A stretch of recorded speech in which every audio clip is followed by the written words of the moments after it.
Hello, good day. My name is Hussain and I'm Forex Captain Broker Financial Analyst. Back again to bring you all closing of the week updates. First of all, I would like to talk about the Federal Reserve meeting this week ended extremely mournfully for the market. Fed Chair Jerome Powell had decided to continue bluffing as he expressed no anxiety over rising debt market interest rates. Investors replied immediately with a rough response.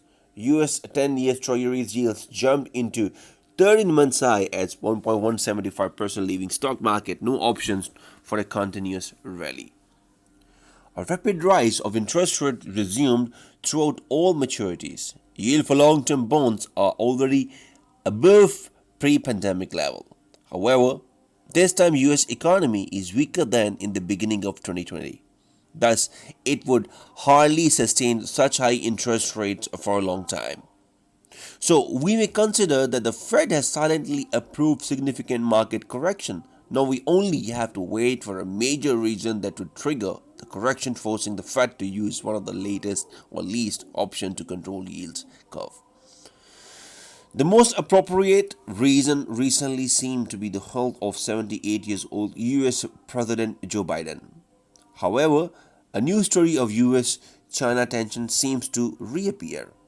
The first meeting of top officials of new Joe Biden administration and Chinese top diplomats in Alaska is expected to be contentious and would likely end without any document signed. Both sides are far from backing down hardlines, stances, or even prepared to ease the pressure.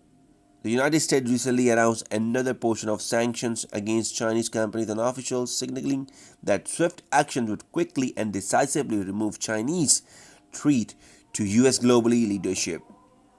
Alaska was probably chosen to demonstrate the attitude of the US new administration towards China. So we have to just wait for something that might trigger the massive correction even in a few days. The broad market S&P 500 index in case of the correction may plummet to 3,350 or even to 2,850 points. Our market is already entered the correction as Brent crude prices dived below $68 per barrel.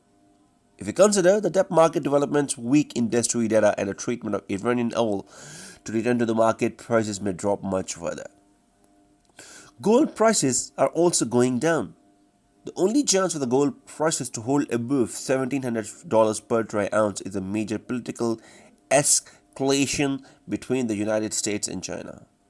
Otherwise, long-term targets for gold prices are at $1,400 or $1,450 per ounce would be within arm's reach.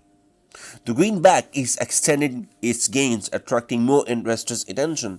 Any correction in the stock market would just speed up the strengthening of the US dollar. This process could easily spotted not only in EM currencies but for G7 currencies too. The Euro USD is trying to leave the orbit of the weekly resistance level of 1.1940 to the slit to 1.530.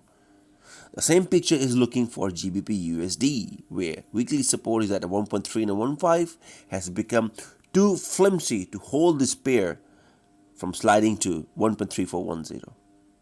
The Bank of England has provided no support for the pound. Therefore, the cable is set to decline, so risk of sentiment will substantially increase. The USD JPY is close to begin a reversal movement from current resistance levels at 109.00 to 109.50.